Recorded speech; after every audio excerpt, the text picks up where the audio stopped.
Hello everybody, my name is Dr. Jessica Freedman. I am the chair and founder of MedEdit's Medical Admissions.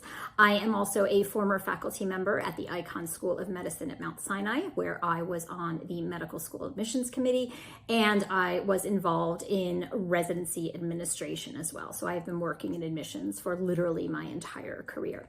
Today I wanted to talk about when should you be worried if you don't have any medical school interviews or if you don't have any medical school acceptances? Because I feel that there is a lot of misinformation out there about when you should worry, if you need to worry, and what you should be doing to try to improve your chances of success during any given admissions cycle.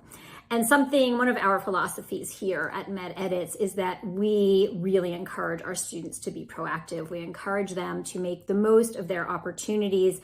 And so that's some of the wisdom that I'm going to try to impart today through this video.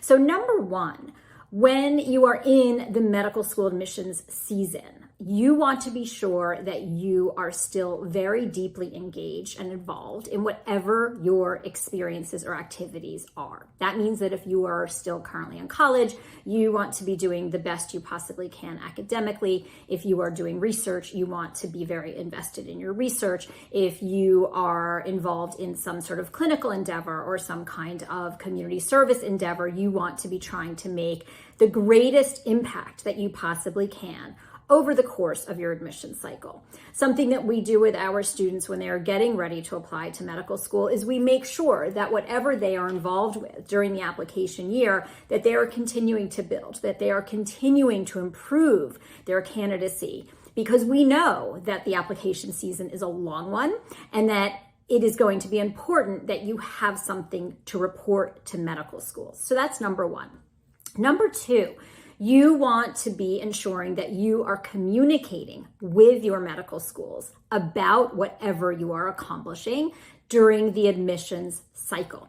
And that can be done in one of three ways. Number one, medical schools will accept what we call letters of intent. Letters of intent express your interest in the school, why it's a good fit, how you are going to make an impact at that medical school. Number two, letters of interest. Letters of interest are sent after you have been waitlisted at a medical school. So after you have been interviewed there and you are waitlisted and you are expressing that that school is of great interest to you and that if you are accepted, you will attend. And number three, update letters. These update letters are going to include any really significant updates, research, publications, awards, major accomplishments. So you want to be ensuring that you are communicating with all of your medical schools during the application cycle if the medical school allows those communications. So not all medical schools are going to accept any of these letters. Some medical schools are going to accept all of them. Some medical schools are going to have limits on the number of letters that you can send, the number of communications that you can send. So we want to be sure that we are sending these letters strategically. Number three, something else that you can be doing is you can be trying to figure out who are going to be your advocates during this medical school admission cycle. Again, when we start working with students, we try to identify who these advocates potentially are going to be at the start of an admission cycle. But if you haven't done that, that's okay.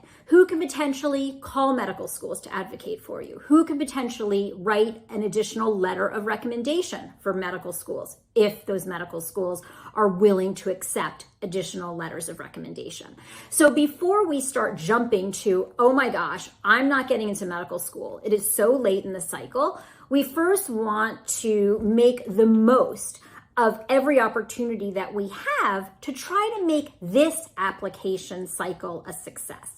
And we see that there are many students every year who are getting interviews and who are getting accepted to medical school after the new year. So if after the new year you still have no medical school interviews, we then do want to sort of look at your application and try to identify if there are any problems, if we anticipate that you might need to reapply. But for many students, After the new year, if we know that they have at least one interview, there are things that we can do that I just mentioned, which are going to greatly improve a student's chances of actually getting accepted to medical school. Now, I know that there is a lot of misinformation online that says that if you don't have an acceptance by Thanksgiving, if you don't have an interview by Thanksgiving, your cycle is over. This is not the case. I have been working in admissions for my entire career. I have been through many, many cycles. This simply is not the case. The data that is online, that exists online, is based on a very small sample size, an anecdotal sample size.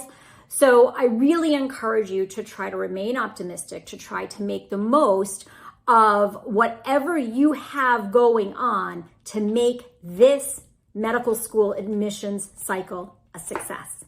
Now, if let's say we reach February and you still have no medical school interviews, at that point, that's when we really want to start digging into your application, figuring out maybe what you could have done differently, what you could have done better, where are the gaps in your experience that need to be filled in order to have a successful admission cycle? Are there issues with your academics, with your letters of recommendation, with your documents, with your school list? This is when we might start analyzing all of those different pieces of the holistic medical school admissions process. But until then, it's much too early to gauge whether or not you're going to be successful in the process. Because the medical school admissions process is a truly holistic process, it is impossible to predict if you're going to get interviews, where you're going to get interviews, if you're going to get interviews at schools that you consider yourself very competitive for, or if you're only going to be getting interviews at schools where you consider yourself to be not so competitive. Maybe you're only getting interviews at your reach schools, but you're not getting interviews at your state schools. There are so many different factors that go into play when medical school admissions readers review applications that there is literally no way to predict where a student is going to get interviews, where they're going to get accepted. This is why it's important that you create an application that has broad appeal. It's why it's important that you ensure you have a very broad and safe school list, and you take advantage of every single opportunity that you have to ensure your success. Good luck.